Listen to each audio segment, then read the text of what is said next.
What is up, guys? It's your boy ZJ Time, back at it again with another super exciting video. Today, I really want to talk about the most recent Gundam show I've watched, which was Gundam SEED.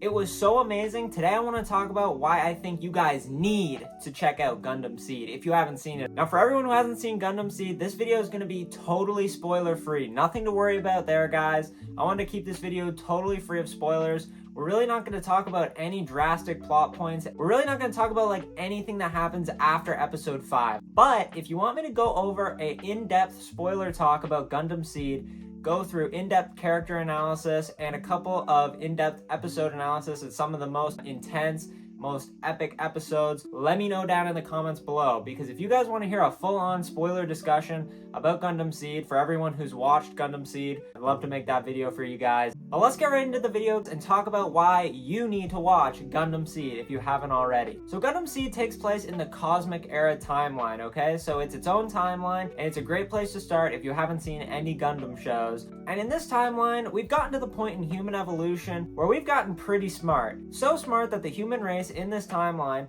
has actually gotten to the point where they can alter their own DNA. This creates two classes of humans. One called naturals. Naturals are humans with unaltered DNA. Some of them live in space, but most of them live on Earth and are under the governance of the Earth Alliance. And then we've got coordinators. Humans that have altered their DNA to become better in certain ways than the naturals, and who have moved into space. They actually live in space colonies, like people do in most Gundam shows.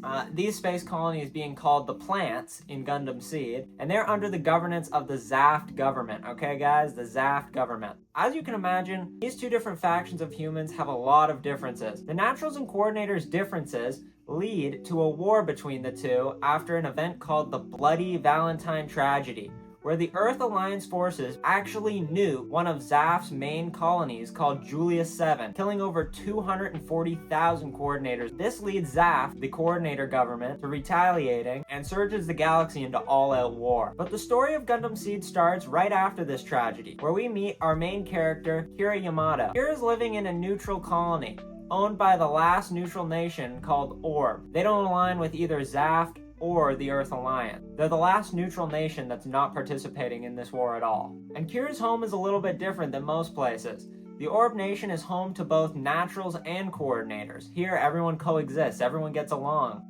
Kira hates war, and he's shocked when him and his friends are thrust into this war that they never thought would reach them in their neutral Orb colony. But when Zaft and the Earth Alliance turn this neutral colony into a war zone, fighting over highly secret mobile suit weapons that could turn the tide of the war, Kira is actually forced to try and pilot one of these Gundams to save his life and the lives of his friends when he's thrust into this battle. This start is somewhat similar to a couple other Gundam shows I've seen before, but it goes in a completely wild direction that you guys would not expect. There's so many twists. But as the story branches from that point on, you meet so many deep characters. The characters in Gundam SEED are some of the best that I've ever seen in a Gundam show. Each character is deeply developed throughout the story and really has believable story arcs. None of these characters are wishy-washy or go one way and then flip the other quickly. As these characters learn the true nature of the war that they're going to be fighting, they really change in such believable ways that it's just so intriguing, and it makes you love each of these characters more and more. The more you stick along with the story, the more invested you get in these characters, and you truly, at the end of the story, end up really feeling like you know each one of these characters because they're so well written. Honestly, I don't think the first season of Gundam SEED has a poorly written character.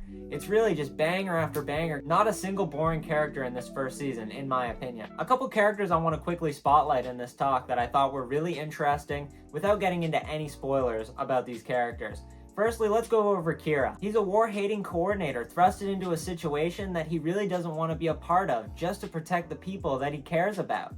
He's got friends on both sides of this war as he lives in a neutral colony, and he really just hates to see it going on. But as he sees the true nature of this conflict, he changes with it and realizes what he has to do, and he realizes what he thinks he can do as a person to really change war in the best way possible and make it something that's worth fighting over instead of the senseless violence that it currently is. His growth throughout the story really makes him one of my favorite Gundam MCs. I think you guys are really gonna love Kira, and he pilots some of the sickest mobile suits in the franchise too, like the Strike. He's also one of the greatest anime MCs in general, in my opinion. Just an awesome character. I absolutely adore Kira. Next we've got Athrun Zala, a very interesting character. He's the son of one of the most prominent ZAF government officials, and he's a soldier, a part of a special team under the command of Le Creuset, a character we're going to talk about. But this ace pilot goes through so many hardships as he fights for his nation. Athrun has to make so many hard decisions in this series that you guys aren't going to expect him to have to make.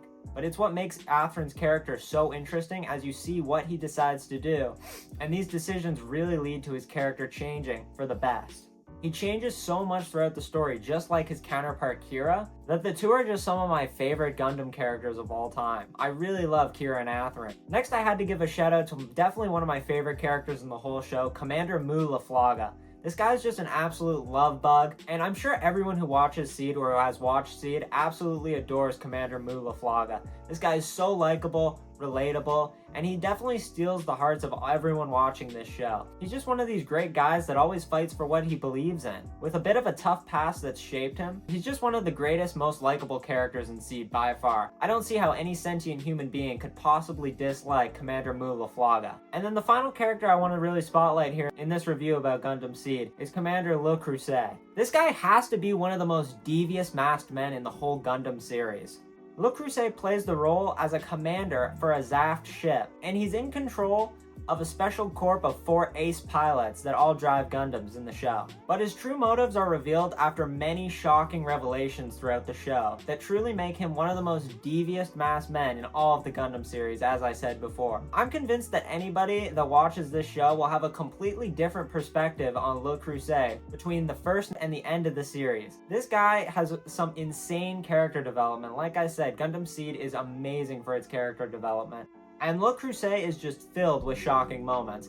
And I think that's all I can say in this spoiler-free talk. But there's so many more amazing characters, guys. Even though I just mentioned 4, there's honestly 10, even 10 plus characters in this show that are deep and that have crazy arcs and that are all really amazingly written characters. A couple more I'll go over quickly just before we move on to the next part of this video is Miss Ramius. Her growth as a captain in war is so enjoyable to watch, and she's definitely a lovable character. And Dirka is another standout. He's a part of Le Creuset's group of 4 ace pilots along with Athrun, and he's just so lovable. I absolutely adore Dirka, and I think the Gundam he drives, the Buster, is one of the coolest in the show. I would love to deep dive into all these characters with you guys, but this video could honestly be like 40 minutes long if I did that. That's how deep these characters are. Next, I think we need to move on to another key aspect of SEED. The mobile suit design in this show is definitely, I think, the best mobile suit design in any Gundam show I've seen so far. There's not a bad mobile suit design in SEED, guys.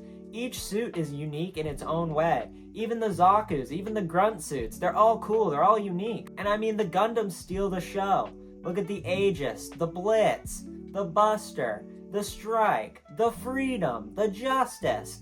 I mean, these are all such unique colorways and such unique looking suits with different armaments and stuff. Like, look at the Justice, for goodness sakes. This thing throws beam saber boomerangs and surfs on a wave rider. It doesn't get more interesting than that and more badass than that. And then let's look at the Buster. Look at that giant artillery fire design with the green and the orange. I mean, come on, that's so cool, that's so sick, and unique for Gundam. In my opinion, we don't see these colorways too often in Gundam shows, and I think it's just so unique. After watching SEED, I'm convinced you guys are going to want to pick up some of the model kits for this show. I've built the Strike. I'll put up some B-roll of that. And I had to get the Freedom. Check this thing out, guys. It doesn't get cooler than this. I absolutely cannot wait to build this, guys. Stay tuned for a review of the Freedom. That actually might be my next video. I'm going to start building that thing tonight. But if everything I've said hasn't been enough to sell you guys on checking out Gundam SEED so far, I'm going to tell you guys, this show has insane twists and turns that keep you on the edge of your seat from episode 1 to episode 50. There is very little filler in this Gundam show. Not only does it keep you on the edge of your seat with the intense narrative and the looming apocalyptic war scenarios going on in the background, but the action is not lacking either. There's tons of insane Gundam fights, one-on-one mobile suit battles, and large-scale altercations in this war that are just so insane to watch go down right in front of you on the screen. All in all, guys, this anime was beautifully constructed. Mobile Suit Gundam SEED is a masterpiece, and it gets an A+ from me. It's almost flawless, with an extremely deep story that breaks down the interesting idea of genetically altered humans, along with the injustices and issues that this would cause. All this narrative wrapped in an action-packed drama adventure makes this a must-watch for any anime fan, but especially any Gundam or mecha anime fan in general. Also, quickly, the soundtrack is absolutely incredible. I know I didn't cover that yet, but the soundtrack is basically flawless, guys. All this is why I highly recommend checking out Gundam SEED. So let me know down in the comments below your guys' thoughts on Gundam SEED if you've checked it out, or if this video has convinced you to check out Gundam SEED. That's about it for today, guys. Please drop a like if you guys enjoyed the video, and until next time, have an amazing day.